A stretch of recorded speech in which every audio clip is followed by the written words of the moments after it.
बिहारी जय। आज की इस क्लास में सभी भक्तों का स्वागत है। अभी हम कीर्तन से स्टार्ट करेंगे।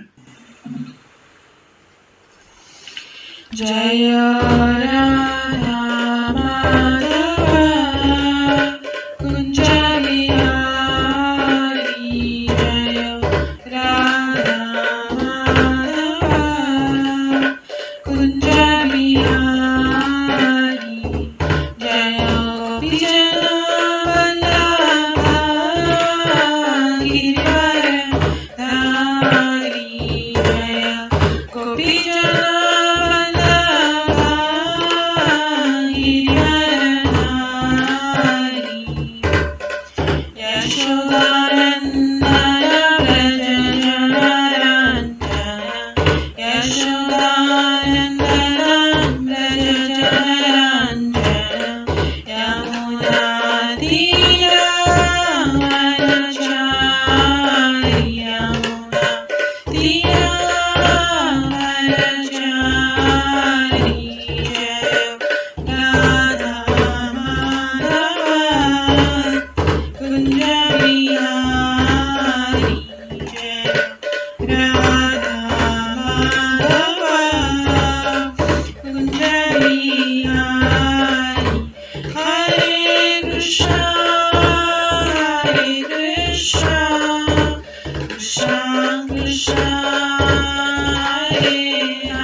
गौर प्रेमानंदे हरि हरि बोल।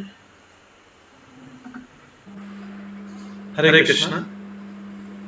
आज की इस क्लास में सभी भक्तों का स्वागत है। मंगलाचरण से स्टार्ट करेंगे। ओम अज्ञानतिमिरन्धस्य ज्ञानाञ्जनशलाकया चक्षुरुन्मिलितं येन तस्मै श्रीगुरुवे नमः। श्रीचैतन्यमनोभीष्टं स्थापितं येन भूतले स्वयं रूप कदा मह्यं ददाति स्वपदान्तिकम्।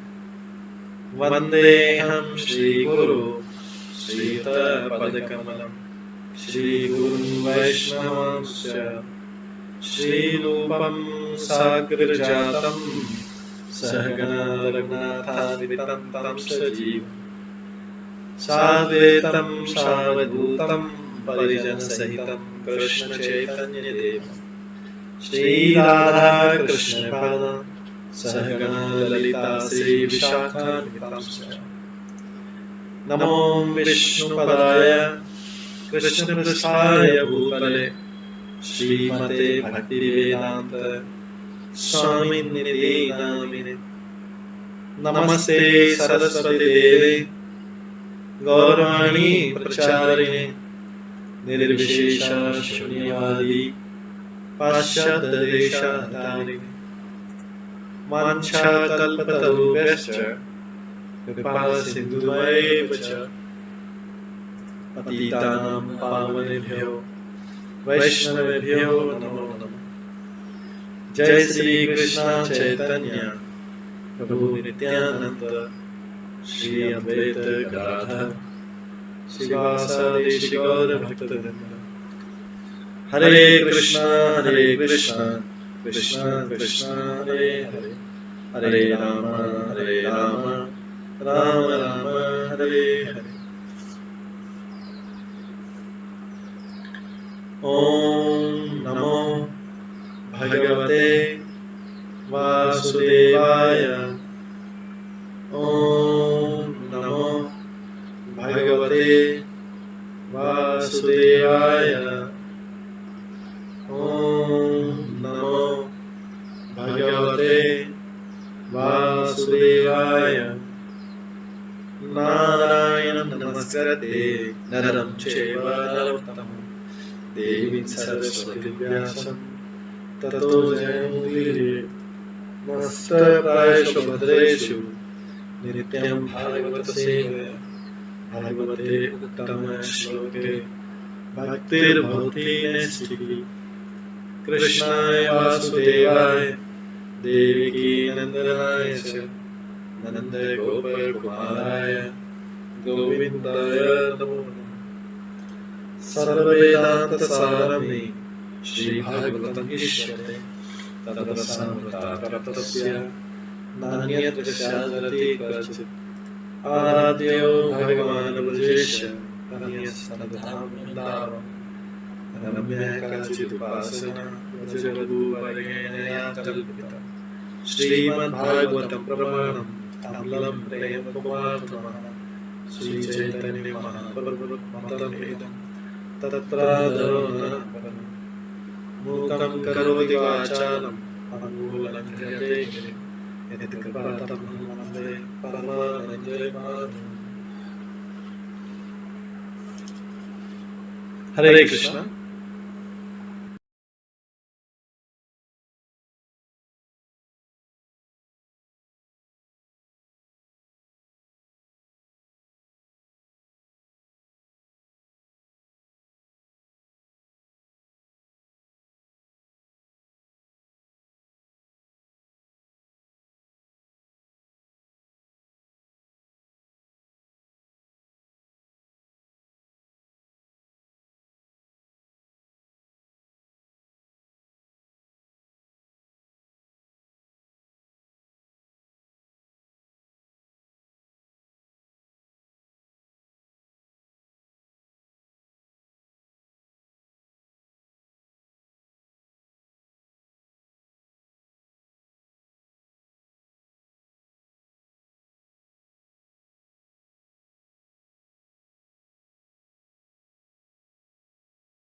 हरे कृष्णा। आज की इस क्लास में सभी भक्तों का स्वागत है। कल हम श्रवण कर रहे थे श्रीमद् भागवतम के 9वें स्कंद के 4थे अध्याय से श्रवण कर रहे थे।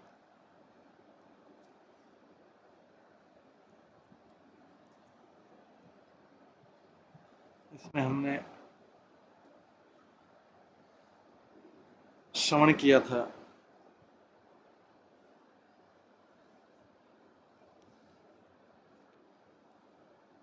कि किस प्रकार से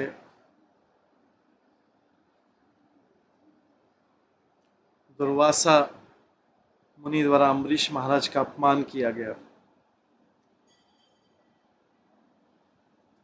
हमने इसमें श्रवण किया था कि जब अम्बरीश महाराज ने अपना उपवास ब्रेक करने वाले, तोड़ने वाले थे, पारण करने वाले थे, उसी समय दुर्वासा मुनि आ गए। वास्तव में अम्बरीश महाराज ने पूरा साल भर सारा एकादशी द्वादशी का पारण किया। उस समय दुर्वासा मुनि आ गए। दुर्वासा मुनि का स्वागत किया। दुर्वासा मुनि को भोजन का रिक्वेस्ट किया। दुर्वासा मुनि ने कहा कि मैं स्नान करके आता हूँ। लेकिन जब वो स्नान करने गए थे, इतने में द्वादशी का जो पारण था, एकादशी द्वादशी का जो उन्होंने व्रत किया था, उसके पारण का समय बहुत कम बचा था। इस कम समय के कारण ब्राह्मण से सलाह लेकर अम्बरीश महाराज ने जल के द्वारा, केवल मात्र थोड़े से जल के द्वारा अपने फास्ट का, उपवास का, व्रत का पारण किया। जब दुर्वासा मुनि आए, उनको पता लग गया कि अम्बरीश महाराज ने उनको खिलाए बिना व्रत का पारण कर लिया है। बहुत क्रोधित हुए। उन्हें कृत्या नामक एक जो है स्त्री को उत्पन्न किया। कृत्या अपने हाथ में त्रिशूल लेकर और कंप, जिससे पूरी पृथ्वी कांप रही थी। परीक्षित महाराज अम्बरीश महाराज के पीछे भागी। वो तो अम्बरीश महाराज का कुछ नहीं कर सकी। उसके पीछे से सुदर्शन चक्र आया, भगवान के द्वारा छोड़ा गया, और सुदर्शन चक्र के प्रज्वलित ज्वाला से वो कृत्या जल गई। और उसके बाद वही सुदर्शन चक्र दुर्वासा मुनि के पीछे भागा। दुर्वासा मुनि भागते रहे। ब्रह्मा जी के पास गए, शिव जी के पास गए, विष्णु के पास गए। ब्रह्मा जी, शिव जी ने कहा कि हम तो रक्षा नहीं कर सकते। विष्णु के द्वारा छोड़ा गया सुदर्शन चक्र। अभी विष्णु के पास गए अम्बरीश महाराज और कहते हैं, प्रभु है परम नियंता, मैंने आपकी असीम शक्ति समझे बिना आपके परम प्रिय भक्त के प्रति अपराध किया। कृपया मुझे इस अपराध के फल से बचा ले। आप हर काम कर सकते हैं, क्योंकि यदि कोई व्यक्ति नरक में जाने लायक हो, उसके भी हृदय में अपने पवित्र नाम को जगाकर आप उसका उद्धार कर सकते हैं।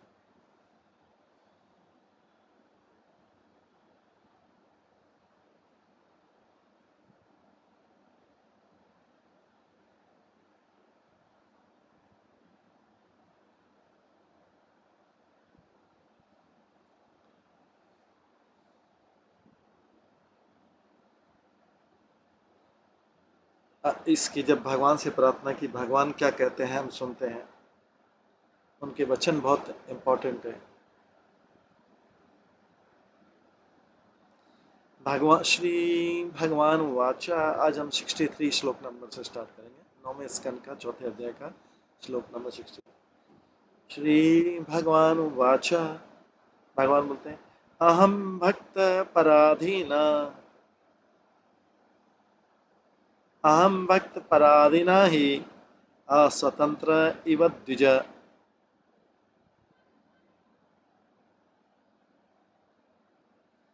साधु भी ग्रस्त हृदय, भक्ते भक्त जन प्रिय।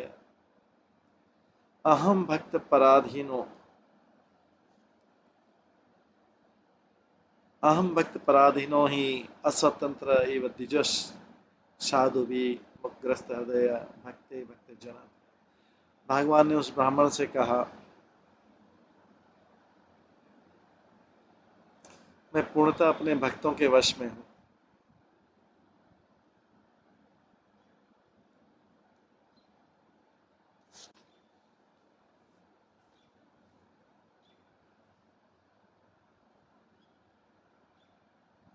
निस्संदेह मैं तनिक भी स्वतंत्र नहीं हूँ। भगवान कहते हैं मैं पूर्णतः अपने भक्तों के वश में, निस्संदेह में तनिक भी स्वतंत्र नहीं है। चूंकि मेरे भक्त भौतिक इच्छाओं से पूर्णतः रहित होते हैं, अतः मैं उनके हृदयों में ही निवास करता हूँ। मुझे मेरे भक्ति ही नहीं, मेरे भक्तों के भक्त भी अत्यंत प्रिय है।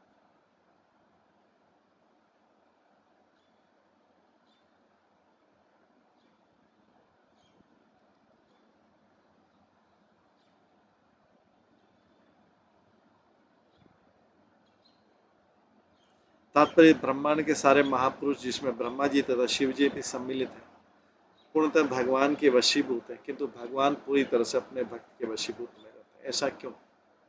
क्योंकि भक्त अन्य अभिलाषिता शून्य होता है, उसके हृदय में कोई अन्य इच्छा नहीं रहती। उसकी एकमात्र इच्छा सदैव भगवान का चिंतन करते रहना और अच्छी तरह से उनकी सेवा करने की।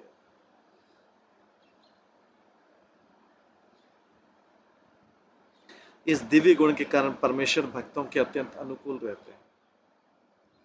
न केवल भक्तों के अपितु भक्तों के प्रति भी अनुकूल रहते हैं।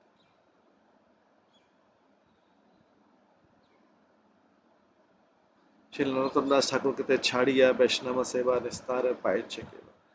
भक्तों के भक्त के बिना कोई भावपास से छूट नहीं सकता।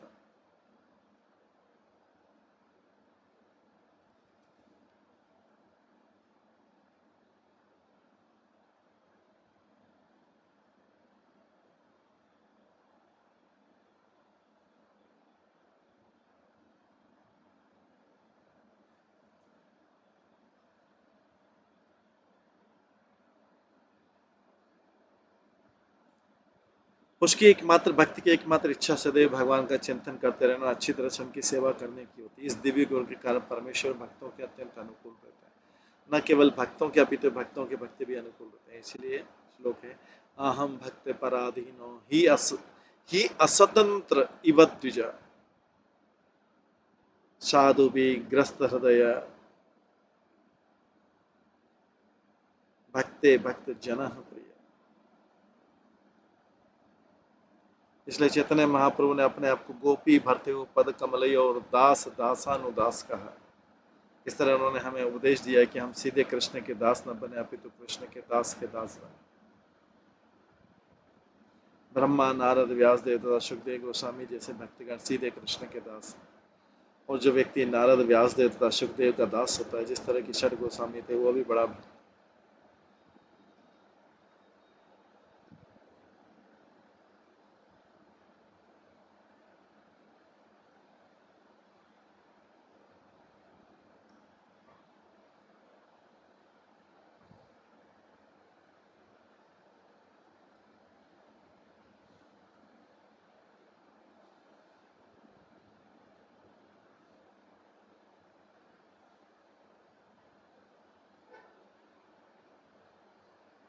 ब्रह्मा नारद व्यासदेव तो सुखदेव गोस्वामी जैसे भक्तगण सीधे कृष्ण के दास। जो व्यक्ति नारद व्यासदेव तथा सुखदेव का दास बनता है, जिस तरह की षट गोस्वामी थे, वो भी और भी बड़ा भक्त।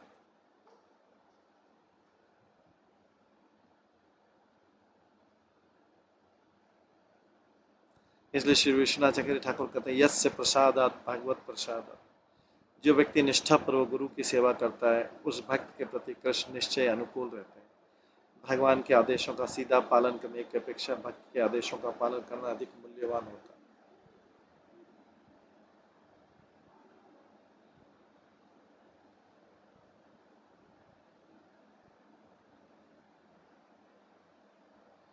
न हम आत्मानम आशा से मत भक्ते साधुर्भिविना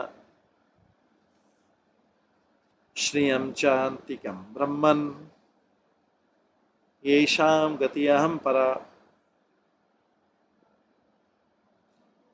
बहुत इंपॉर्टेंट मैसेज दे रहे हैं भगवान। है ब्राह्मण श्रेष्ठ, मैं उन साधु पुरुष के बिना अपना दिव्य आनंद तथा अपने परम ऐश्वर्य को भोग नहीं करना चाहता, जिनके लिए मैं ही एकमात्र गंतव्य।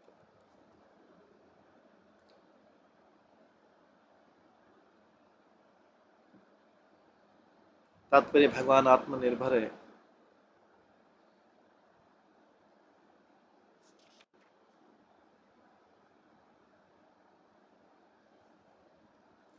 भगवान आत्मनिर्भर है, लेकिन अपने दिव्य आनंद का भोग करने के लिए उन्होंने अपने भक्तों के सहयोग की आवश्यकता पड़ी।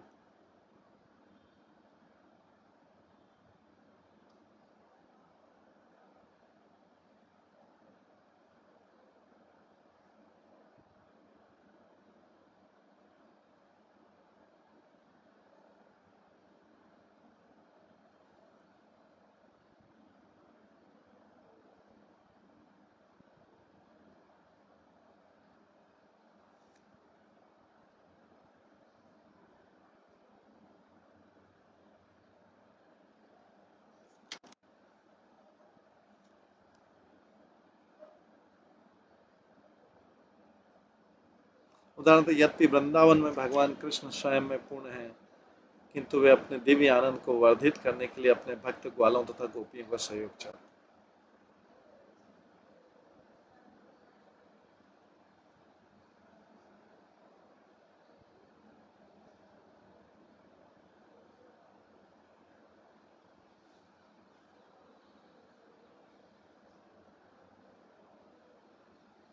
उदाहरण, यद्यपि वृंदावन में भगवान कृष्ण स्वयं में पूर्ण हैं, किंतु वे अपने दिव्य आनंद को वर्धित करने के लिए अपने भक्त ग्वालों तथा गोपियों का सहयोग चाहते हैं।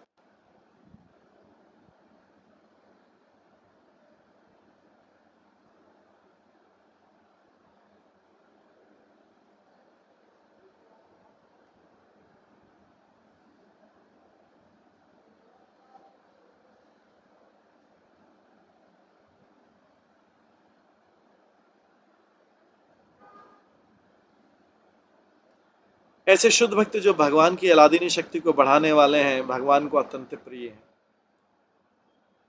भगवान न केवल अपने भक्तों की संगति का आनंद लेते हैं, अपितु अनंत होने के कारण वे अपने भक्तों की संख्या को भी असीमित बनाना चाहते हैं।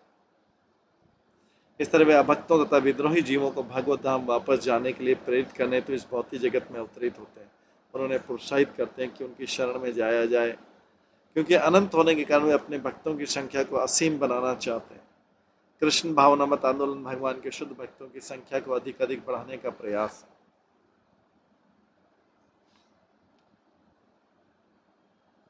निश्चित है कि जो भक्त भगवान को संतुष्ट करने के इस प्रयास को पूरा करने में सहायक होता है, वह अप्रत्यक्ष रूप से भगवान का नियंत्रक बन जाता है।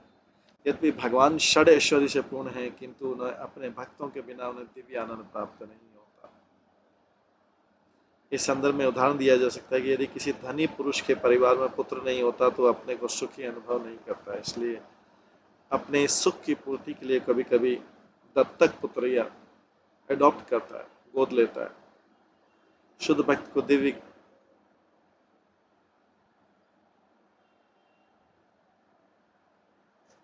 शुद्ध भक्त को दिव्य आनंद का विज्ञात ज्ञात है, अतः भगवान के दिव्य सुख को बढ़ाने में सदा लगा रहता है।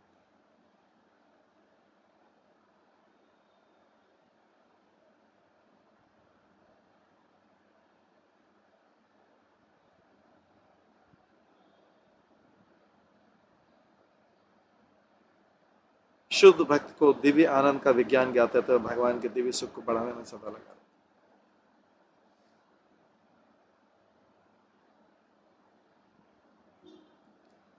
65 आगे 65 श्लोक। ये दारगार पुत्र आप्त प्राणान वित्तम परम, ये दार अगार पुत्राप्त प्राणान वित्तम परम इमं, प्राणान वित्तम इमं परम हित्वा माम शरणं याता कथं तान्त्युक्तम उत्सहे।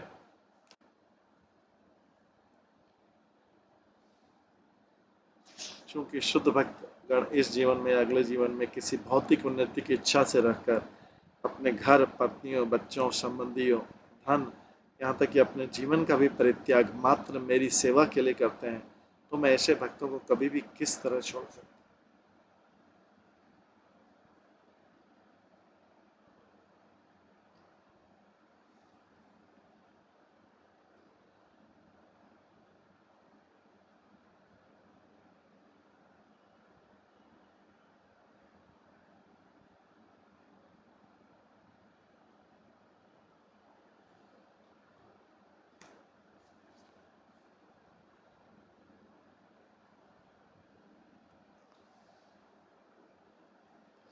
तात्पर्य भगवान की पूजा ब्राह्मण देवाय गो ब्राह्मण हिताय च शब्दों से की जाती है। इस तरह वे ब्राह्मणों के हितैषी हैं। दुर्वासा मुनि निस्संदेह महान ब्राह्मण थे, किंतु अभक्त होने के कारण वे भक्ति के लिए सर्वस्व अर्पित नहीं कर सकते।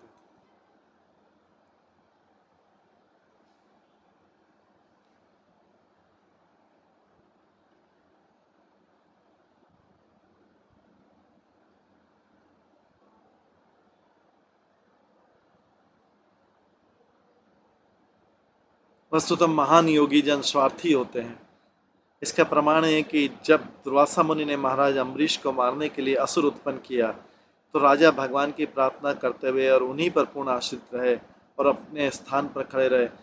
किंतु जब भगवान की इच्छा अनुसार सुदर्शन चक्र ने दुर्वासा मुनि का पीछा करना शुरू किया, तो वे इतने व्याकुल हो उठे कि विश्व के सारे कोने कोने में शरण पाने के लिए भागते थे। तो ये अम्बरीश महाराज में और दुर्वासा मुनि में अंतर है। अम्बरीश महाराज के पीछे जब कृत्या भागी, जो दुर्वासा मुनि ने यज्ञ अग्नि से उत्पन्न की थी, तो अम्बरीश महाराज वहीं खड़े रहे, क्योंकि उनको भगवान के ऊपर पूरा विश्वास था।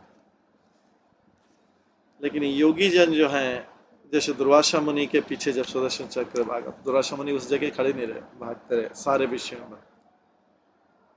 अंततः प्राणों के भय से वे ब्रह्मा जी, शिव जी तथा अंत में भगवान के पास गए। उन्हें अपने शरीर से इतना मोह था कि वे एक वैष्णव के शरीर का विनाश करना चाह रहे थे।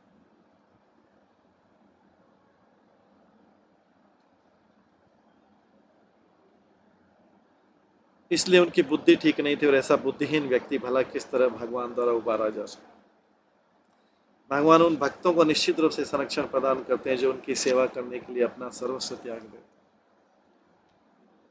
इस श्लोक में दूसरी बात यह कहेगी कि दारा गार पुत्र प्राप्त अर्थात घर, पत्नी, संतान, मैत्री, समाज तथा प्रेम के प्रति अनुरक्ति होने से भगवान की कृपा प्राप्त नहीं की जा सकती।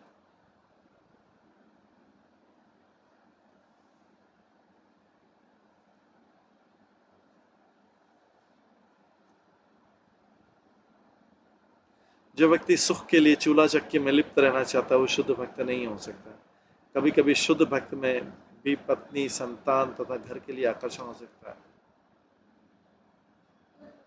किंतु यदि उसी के साथ वो अपनी शक्ति भर भगवान की सेवा करना चाहता है, तो भगवान ऐसे भक्त के लिए विशेष प्रबंध करते हैं। वे उसकी झूठी आसक्ति की वस्तुओं को छीन लेते हैं और इस तरह उसे पत्नी, घर, बच्चे, मित्र इत्यादि की आसक्ति से मुक्त कर देते हैं। भक्त को अपने धाम वापस बुलाने के लिए उन पर विशेष कृपा है।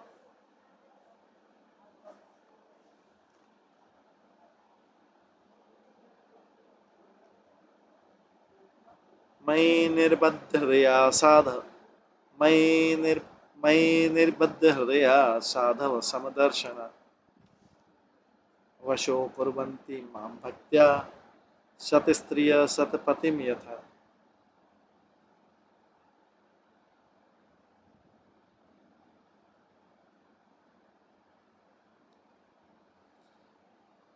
जिस तरह सती स्त्रियां अपने भद्र पतियों को अपनी सेवा से अपने वश में कर लेती है, उसी तरह से समदर्शी हृदय से मुझ में अनुरक्त शुद्ध भक्तगण मुझको पूरी तरह अपने वश में कर लेते।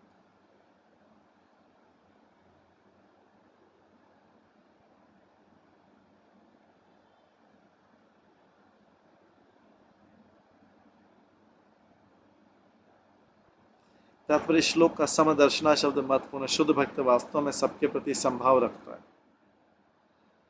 शुद्ध भक्त वास्तव में सबके प्रति संभाव रखता है, जैसा कि भगवत गीता में पुष्टि की गई है।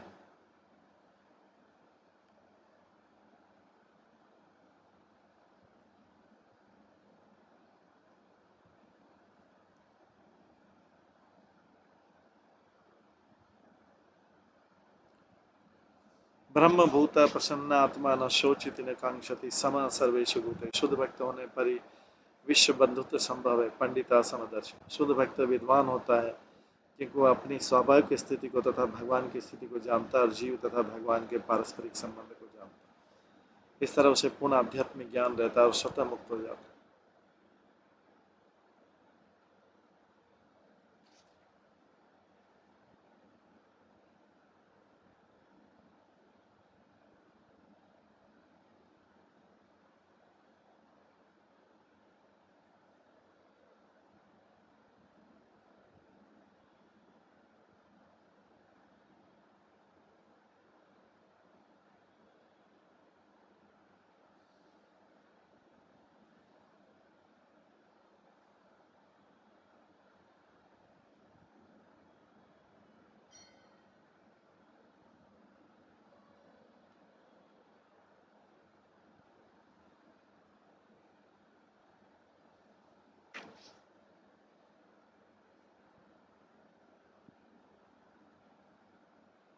शुद्ध भक्त विद्वान होता है क्योंकि वह अपनी स्वाभाविक स्थिति को तथा भगवान की स्थिति को जानता है और जीव तथा भगवान के पारस्परिक संबंध को जानता है।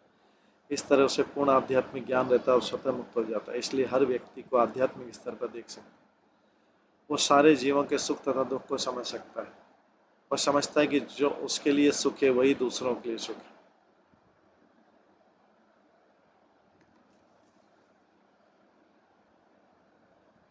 और जो उसके लिए दुख है वही दूसरों के लिए दुख है। इस तरह वो हर एक के प्रति कारुणिक होता है।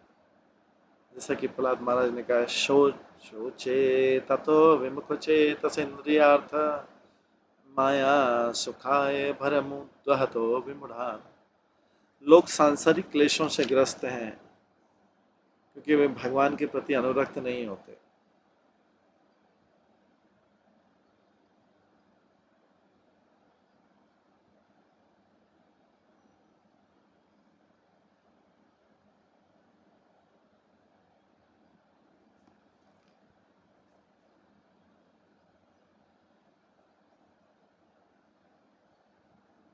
इसलिए शुद्ध भक्त का मुख्य कार्य वो अज्ञानी जनता को कृष्ण भावना मत का बोध करा।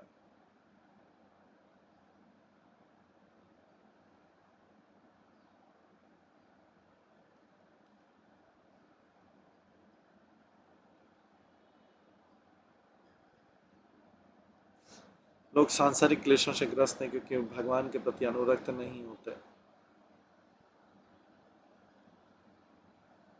इसलिए शुद्ध भक्त का मुख्य कार्य केवल अज्ञानी जनता को कृष्ण भावनावत का बोध करा।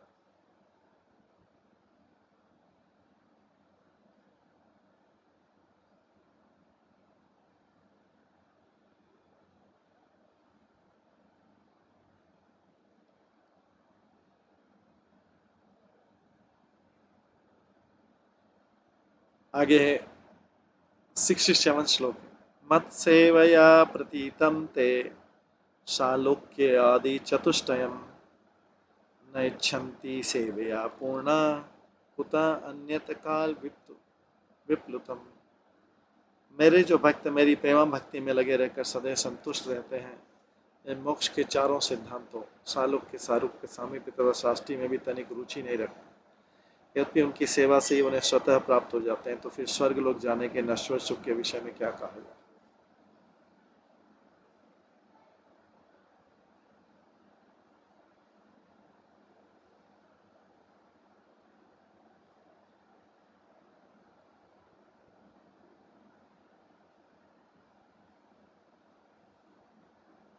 श्री बिल मंगल ठाकुर ने मोक्ष का मूल्यांकन इस प्रकार किया है।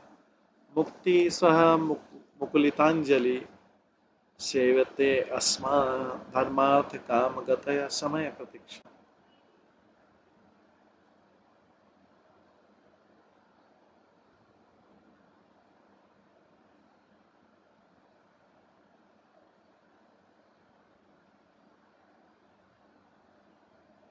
उन्हें अनुभव हुआ कि यदि कोई भगवान के प्रति अपनी सहज भक्ति विकसित कर लेता है तो मुक्ति उसकी पूर्ण रूपेण सेवा करने के लिए हाथ जोड़े खड़ी रहती है। दूसरे शब्दों में भक्त पहले से मुक्त रहता है, उसे भिन्न प्रकार की मुक्ति पाने के लिए आकांक्षा करना व्यर्थ है। शुद्ध भक्त को बिना चाहे स्वतः मुक्ति प्राप्त होती है।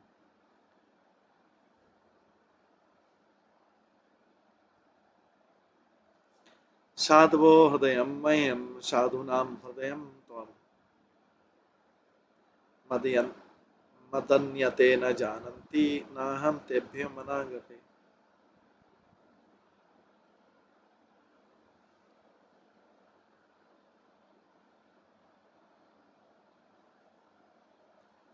शुद्ध भक्त सदैव मेरे हृदय में रहता है। साधवो हृदय मह्यम साधूनां हृदय त्वं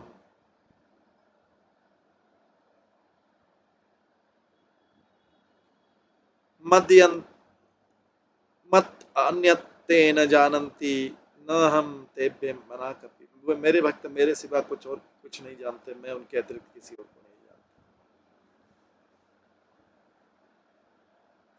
क्योंकि दुर्वासा मुनि अम्बरीश महाराज को प्रताड़ित करना चाहते थे, इसका अर्थ है कि वो भगवान के हृदय को पीड़ा पहुंचाना चाहते थे, क्योंकि भगवान का वचन है शारदो हृदयम मह्यम। वे शुद्ध भक्त सदैव मेरे हृदय में रहते हैं।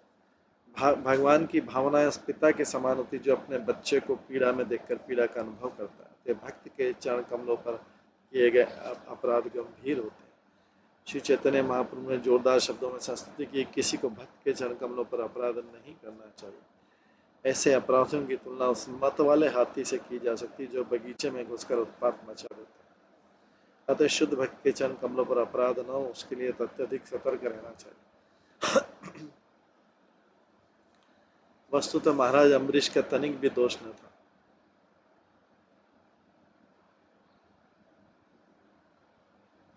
दुर्वासा मुनि ने व्यर्थ ही प्रताड़ित करना चाहते थे। महाराज अम्बरीश ने भगवान को प्रसन्न करने के लिए भक्ति का अंग स्वरूप एकादशी पारण पूरा करना चाहा। तो एकादशी का है, भक्ति का एक अंग है। अब तो उन्होंने थोड़ा सा जल पिया था। यद्यपि दुर्वासा मुनि महान योगी ब्राह्मण थे, किंतु नहीं जानते थे कि ये सब क्या है। एक शुद्ध भक्त तथा वैदिक ज्ञान के तथाकथित पंडित में यही अंतर होता है। भक्तगण सदैव भगवान के हृदय में स्थित होने के कारण सीधे भगवान के सारे आदेश प्राप्त करते हैं। जैसा कि भगवद गीता के 10वें अध्याय के 11वें श्लोक में, तेषामेव अनुकंपार्थ अहम अहम ज्ञान जनम तम नाश्याम्यत्मात्मभावस्थो ज्ञान दीपेन भास्वता। मैं उनके हृदय में वास करते उन पर दया करने के कारण अज्ञान जन अंधकार को ज्ञान के दीपक से नष्ट कर देता हूँ। तेषामेव अनुकंपार्थम अहम अज्ञान जनम तम, अहम अज्ञान जन्य तम नाश्याम्य आत्मभावस्थो ज्ञान दीपेन भास्वता। मैं भक्तों के हृदय में वास करते हुए उन पर दया करने के कारण अज्ञान जन्य अंधकार को ज्ञान के दीपक से नष्ट कर देता हूँ। भक्त ऐसा कोई कार्य नहीं करता जिसकी अनुमति भगवान नहीं देता। वैष्णवेरे क्रिया मुद्रा विज्ञे न बुझाए।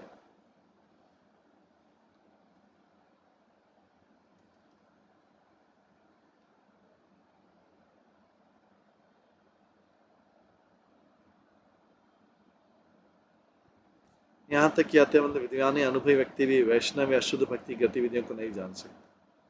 अतः किसी को भी शुद्ध वैष्णव की आलोचना नहीं करनी चाहिए। वैष्णव अपने कार्य को सही ढंग से जानता है और वो जो कुछ करता है वो सही होता है, क्योंकि वो सदैव भगवान से मार्गदर्शन प्राप्त करता है।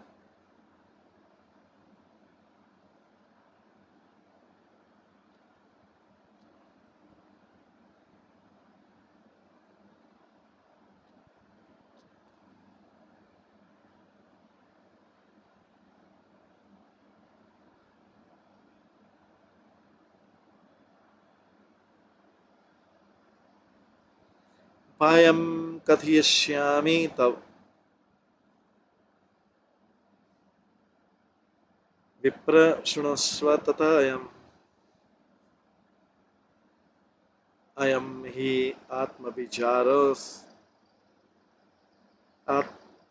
हि आत्मविचारस्ते यततम याहि मा चिरम साधुषु प्रहितम तेजः प्रहर्तु कुरुते शिवम। हे ब्राह्मण, मैं अब तुम्हारी रक्षा के लिए उपदेश देता हूँ, मुझसे सुनो। अब भगवान ने पहले अपना उपदेश दे दिया उसको, तुमने गलती करी क्या की। अब इसके बाद बोलते हैं ब्राह्मण, अब मैं तुम्हारी रक्षा के लिए उपदेश देता हूँ कि तुम्हारी रक्षा कैसे होगी। दुर्वासा मुनि को बोलते, मुझसे सुनो। तुमने महाराज अम्बरीश का अपमान करके आत्मद्वेष से कार्य किया है, अतः तुम एक क्षण की भी देरी किए बिना तुरंत उनके पास जाओ। जो व्यक्ति अपनी तथाकथित शक्ति का प्रयोग भक्त पर करता है, उसकी वह शक्ति प्रयोक्ता को ही हानि पहुंचाती। जो अपनी शक्ति का गलत उपयोग भक्त पर करता है, उसकी शक्ति प्रयोक्ता को ही हानि पहुंचाती। इस प्रकार कर्ता को हानि पहुंचती, विषय को नहीं।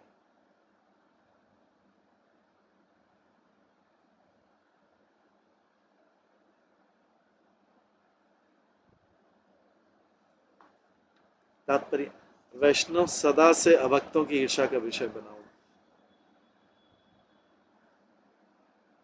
चाहे वो अभक्त उसका पिता ही क्यों न हो। उदाहरण, हिरण्यकश्यप अपने पुत्र प्रहलाद महाराज से ईर्षा करता था, लेकिन ये ईर्षा प्रहलाद के लिए नहीं, अपितु हिरण्यकश्यप के लिए घातक सिद्ध हुई। हिरण्यकश्यप ने अपने पुत्र के विरुद्ध जितने भी कार्रवाई किए, उन्हें भगवान गंभीरतापूर्वक देखते रहे। और जब हिरण्यकश्यप प्रहलाद को मारने ही वाला था, तो भगवान साक्षात प्रकट हुए और उन्होंने हिरण्यकश्यप को मारा। वैष्णव के प्रति की गई सेवा धीरे धीरे संचित होती रहती है, भक्त के लिए भी वही संपत्ति बन जाती है। इस प्रकार और भक्त के विरुद्ध किए गए हानि कार्यकलाप धीरे धीरे कर्ता के पतन का कारण बनते जाते हैं।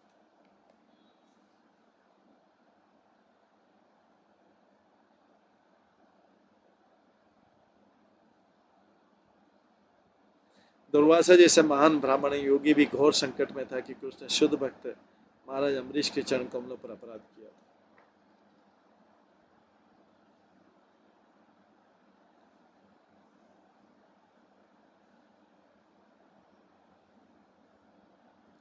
तपो विद्या च विप्राणाम निःश्रेष करे उभे तेव दुर्विनीतस्य कल्पेते कर्तुमन्यथा।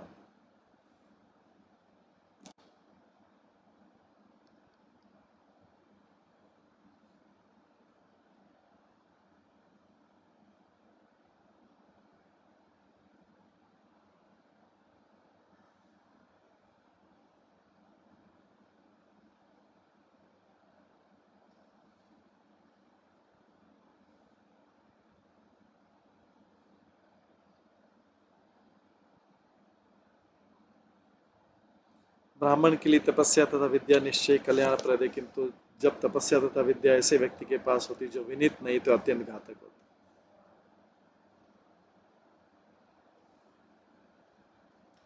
ब्राह्मण के लिए तपस्या तथा विद्या निश्चय कल्याणप्रद है, किंतु जब तपस्या तथा विद्या ऐसे व्यक्ति के पास होती जो विनीत नहीं तो अत्यंत घातक होती। तात्पर्य कहा गया कि मणि अत्यंत मूल्यवान होता है, किंतु जब वह सर्प के फण में हो तो मूल्यवान होते भी घातक होता है। इसी प्रकार जब भौतिकतावादी या भक्त विद्या तथा तपस्या में महान सफलता प्राप्त कर लेता है तो सारे समाज के लिए घातक बन जाता है। उदाहरण तथाकथित विद्वान वैज्ञानिकों ने परमाणु हथियारों का आविष्कार किया जो सारी मानवता के लिए घातक। अतः कहा गया कि मणिना भूषित सर्प किंसो न भयंकर, मणिधारी सर्प मणिविहीन सर्प की तरह घातक होता है। दुर्वासा मुनि अत्यंत विद्वान ब्राह्मण थे जिनके पास योग शक्ति थी, किंतु भद्र पुरुष न होने के कारण उन्हें अपनी योग शक्ति का प्रयोग करना नहीं आता था।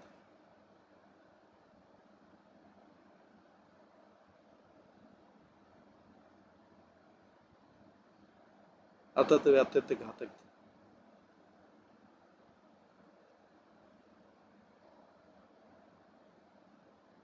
भगवान कभी भी ऐसे घातक व्यक्ति की ओर प्रवृत्त नहीं होते जो किसी निजी कार्य के लिए अपनी योग शक्ति का प्रयोग करता है।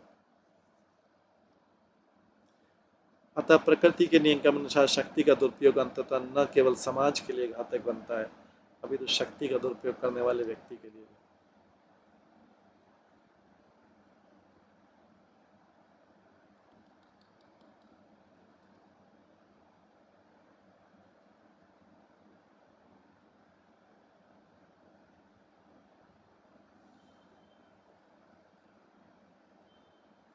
ब्रह्मन् तद्गच्छ भद्रं ते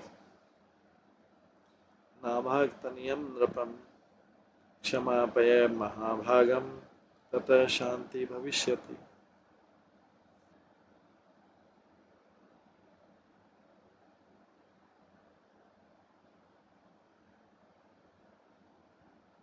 अतः ब्राह्मण श्रेष्ठ, तुम तुरंत महाराज नाभाग के पुत्र राजा अम्बरीश के पास जाओ।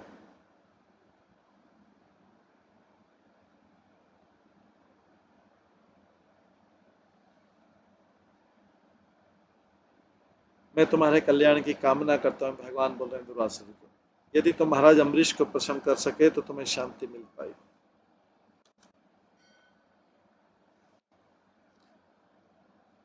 तात्पर्य इस प्रसंग में मध्व मुनि ने गरुड़ पुराण से निम्नलिखित उदाहरण दिया। ब्रह्मादि भक्ति कोटयंशात् अंशो नेमाम्बरीश के नैव अन्यस्य चक्रस्यापि तथापि हरिर ईश्वरः तात्कालिकोपचेत्यात्वात् तेषां यशत् आदिराट् ब्रह्मादयश्च तत्कीर्तिं व्यञ्जनाम् आसुरोत्तम मोहनाय च दैत्यानां ब्रह्मादय निन्दनाय च अन्यार्थ च स्वयं विष्णु ब्रह्म आद्यश्च निराशिष मानुषेषु त्वां तत्त्वत् तेषां भक्त्यादिभिर्गुणैः ब्रह्म देवर्षिर्नन्दिन तत्त्वज्ञापनाय च केवलम् दुर्वासाश्च स्वयं रुद्रस्तथाप्ये अन्याय मुक्तवान् तस्याप्ये अनुग्रहार्थाय दर्पणाशार्थमेव च। महाराजा अम्बरीश तथा दुर्वासा मुनि विषय की इस कथा से शिक्षा ग्रहण की जा सकती है कि ब्रह्मा जी तथा शिव जी समेत सारे देवता भगवान विष्णु के अधीन।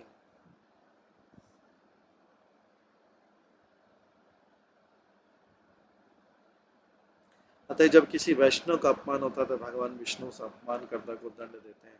ऐसे व्यक्ति को कोई भी नहीं बचा पाता, यहाँ तक कि ब्रह्मा जी या शिव जी भी नहीं।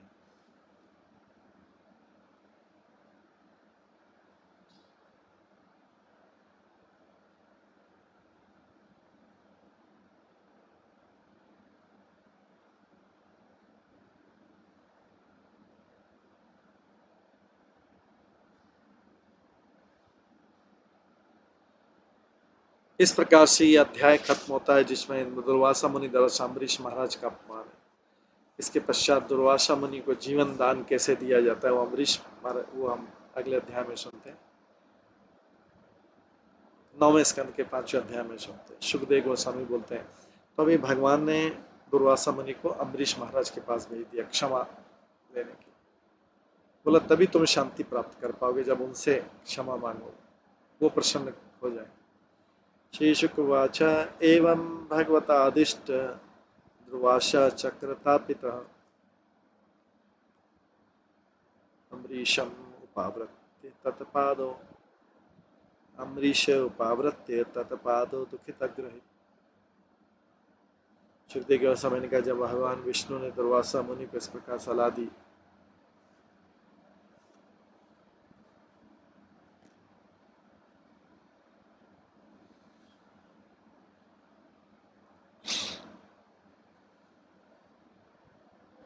जब भगवान विष्णु ने दुर्वासा मुनि को इस प्रकार सलाह दी तो सुदर्शन चक्र से अत्यधिक उत्पीड़ित मुनि तुरंत ही महाराज अम्बरीश के पास पहुंचे।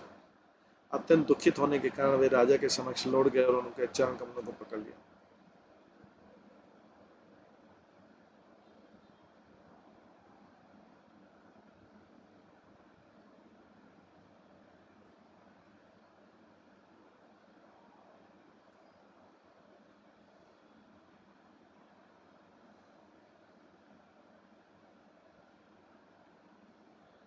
जब भगवान विष्णु ने दुर्वासा मुनि को इस प्रकार सलाह दी तो सुदर्शन चक्र से अत्यधिक उत्पीड़ित मुनि तुरंत ही महाराज अम्बरीश के पास पहुंचे।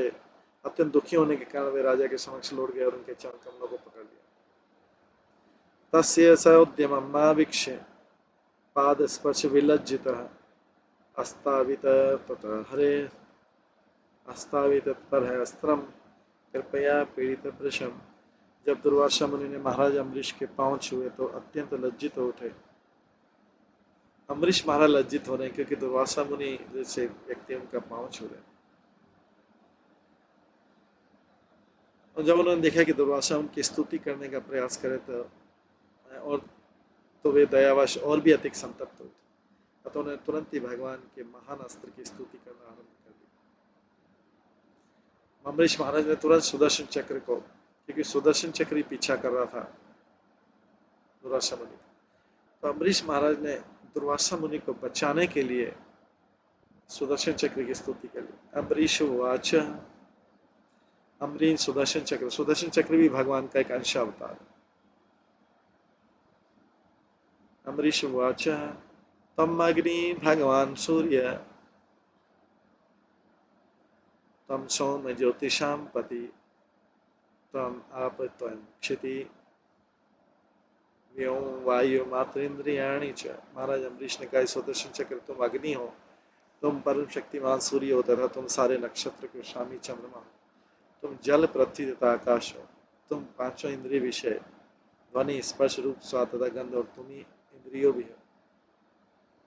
सुदर्शन नमस्तुभ्यं शास्त्र अच्युत प्रिय सर्वस्त्र घाती विप्राय स्वस्ति भूयाइडस्पते। भगवान अच्युत के परम प्रिय तुम 1000 अरों वाले हो। हे संसार के स्वामी तुम अस्त्रों के विनाश करता भगवान की आदि सृष्टि में तुमको सादर नमस्कार करता हूँ। कृपा करके इस ब्राह्मण को शरण दो, उसका कल्याण।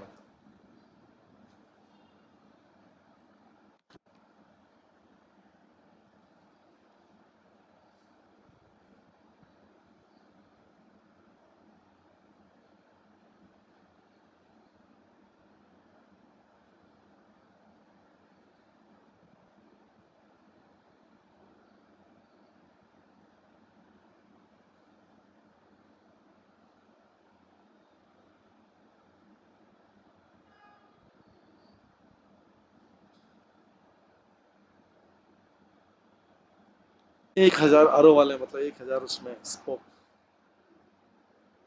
हे संसार के स्वामी, समस्त असुरों के विनाश करता भगवान की आदि दृष्टि में तुमको सादर नमस्कार करता हूँ। कृपा करके इस ब्राह्मण को शरण दो तथा इसका कल्याण करो।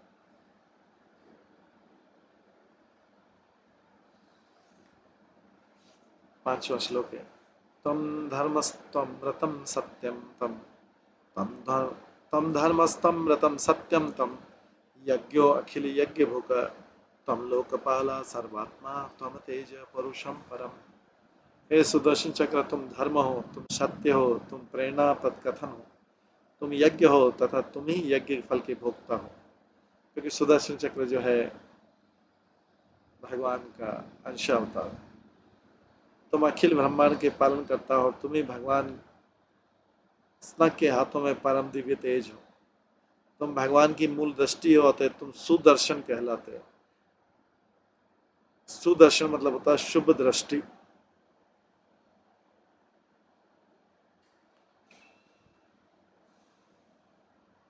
सभी वस्तुएं तुम्हारे काले करापों से उत्पन्न हुई, अतः तुम सर्वव्यापी हो। तात्पर्य, सुदर्शन शब्द का अर्थ शुभ दृष्टि। वैदिक आदेशों से पता चलता है कि यह संसार भगवान के दृष्टिपात से उत्पन्न हुआ है। स एक शत सृजत, भगवान ने महत्व पर दृष्टि डाली और जब वो विक्षुब्ध हुआ तो सारी वस्तुएं उत्पन्न हुई।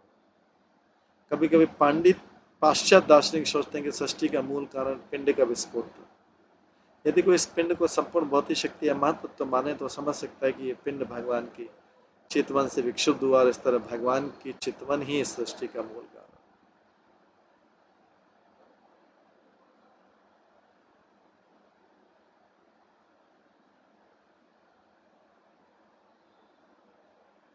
यदि कोई इस पिंड को संपूर्ण भौतिक शक्ति या महत्व माने तो समझ सकता है कि पिंड भगवान की चितवन से विक्षुब्ध हुआ है तथा भगवान की चितवन ही सृष्टि का मूल कारण है। भगवान की दृष्टि ही वास्तव में इस जगत का मूल कारण।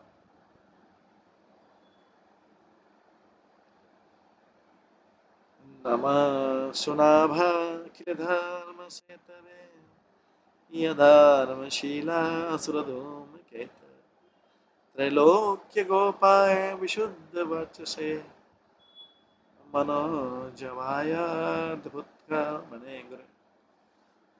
हे सुदर्शन, तुम्हारी नाभि अत्यंत शुभ है, अतः तुम धर्म की रक्षा करने वाले हो।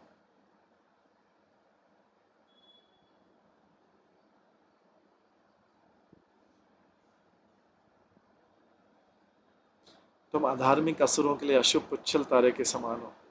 निसंदेह तुम ही तीनों लोकों के पालक हो। तुम दिव्य तेज से पूर्ण हो। तुम मन के समान तीव्रगामी और अद्भुत कर्म करने वाले हो। मैं केवल नमः शब्द करके तुम्हें सादर नमस्कार करता हूं।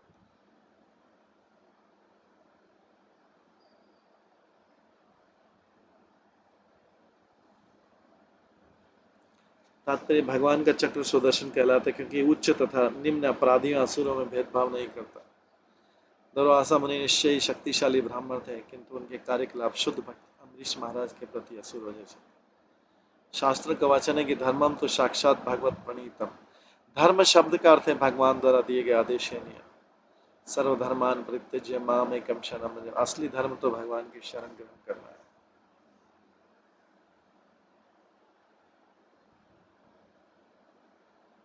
अतः असली धर्म का अर्थ है भगवान की भक्ति।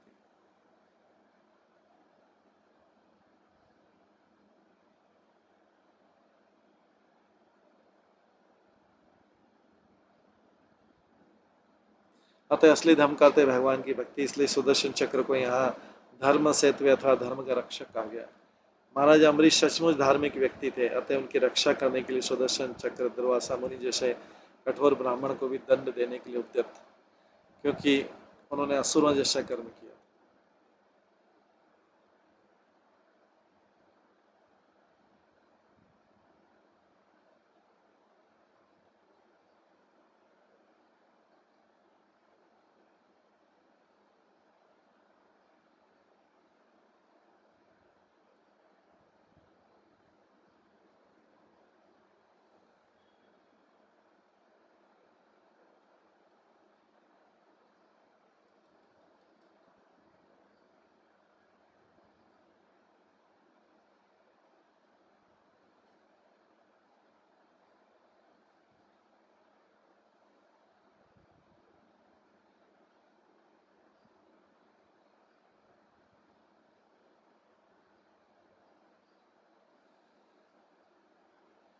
ब्राह्मणों के रूप में भी असुर मिलते हैं, अतः सुदर्शन चक्र ब्राह्मण असुर तथा शूद्र असुर में भेद नहीं करता।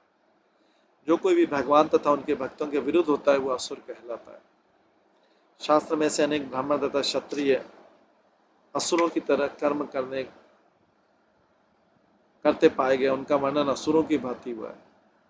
शास्त्रों के निर्णय के अनुसार किसी की पहचान उसके लक्षणों के अनुसार की जाती है। यदि कोई ब्राह्मण पिता से उत्पन्न है किंतु असुर लक्षण असुर जैसे, तो असुर माना जाएगा। सुदर्शन चक्र सदैव असुरों का ध्वंस करने के लिए, अतः उसे अधर्मशीलासुर धूमकेतु कहा गया। जो भक्त नहीं है वे अधर्मशील कहलाते हैं। सुदर्शन चक्र ऐसे सारे असुरों के लिए अशुभ उच्छल तारे की भांति।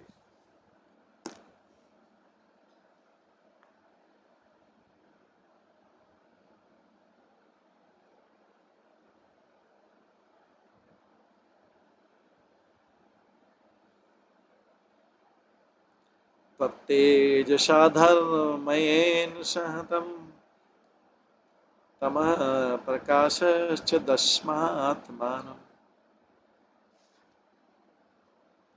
दुरत्यते महिमा गिराम पते ततरूपमेतत् सतेशौ परावर।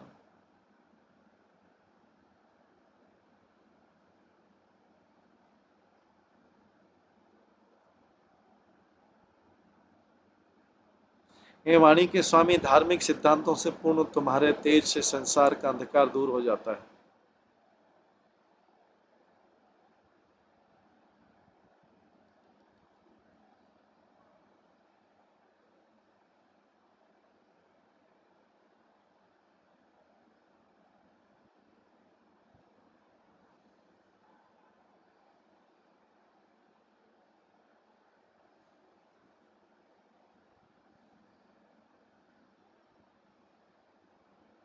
हे वाणी के स्वामी, धार्मिक सिद्धांतों से पूर्ण तुम्हारे तेज से संसार का अंधकार दूर हो जाता है और विद्वान पुरुष या महात्मा को ज्ञान प्रकट होता है।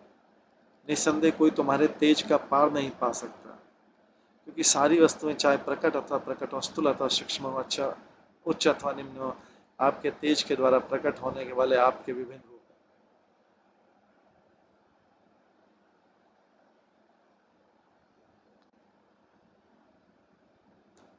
तात्पर्य, प्रकाश के बिना इस भौतिक संसार में कुछ भी नहीं देखा जा सकता।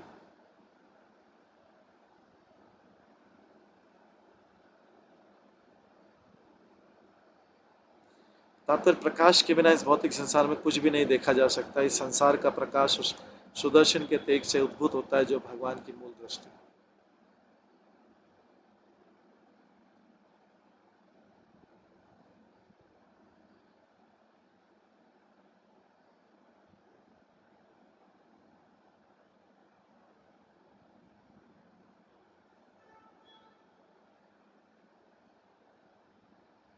तात्पर्य, प्रकाश के बिना इस भौतिक संसार में कुछ भी नहीं देखा जाता है। संसार का प्रकाश उस सुदर्शन के तेज से उद्भूत होता है जो भगवान की मूल दृष्टि है।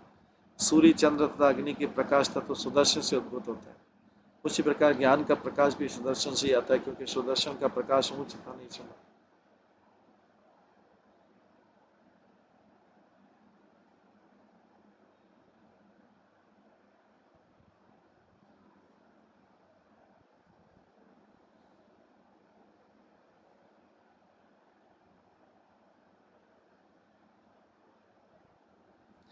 उसी प्रकार ज्ञान का प्रकाश भी सुदर्शन से आता है, क्योंकि सुदर्शन का प्रकाश ऊंच तथा नीच में अंतर बतला सकता है। सामान्यतः लोग दुर्वासा मुनि जैसे शक्तिशाली योगी को अद्भुत रूप से उच्च मानते हैं, किंतु यदि ऐसे पुरुष का पीछा सुदर्शन चक्र करे तो हम उसकी असली पहचान पा सकते हैं, समझ सकते हैं कि वो अपने भक्तों के साथ अपने व्यवहार में कितना निम्न है।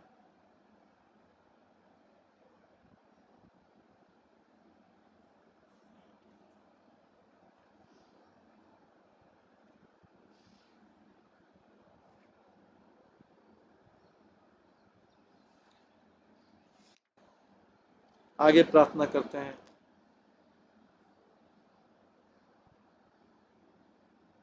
अम्बरीश महाराज, यदा विसृष्ट त्वमन अंजनेन अंजनेन वे बलम प्रविष्ट अजित देति दानम। बाहुधरुरु अंघीषधराणि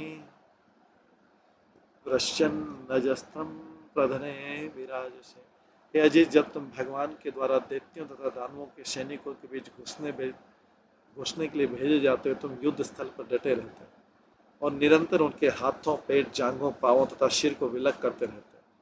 ये अम्बरीश महाराज सुदर्शन चक्र की प्रार्थना करें, उनकी ग्लोरीफाई कर रहे हैं सुदर्शन चक्र। आप जब दैत्यों दानवों के सैनिकों के बीच घुसने भेजे जाते तो युद्ध स्थल में डटे रहते और निरंतर उनके हाथों, पेट, जांघों, पांवों तथा सिर को अलग करते। इस प्रकार से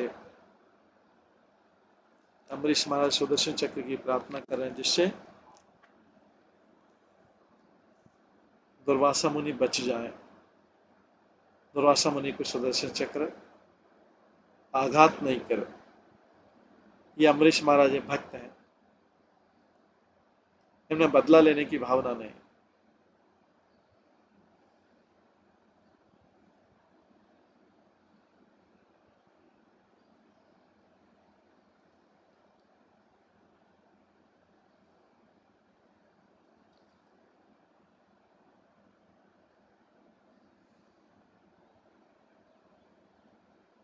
तो ये इससे अध्याय से कई शिक्षा मिलती है कि भक्त के प्रति अपराध कितना गंभीर होता है।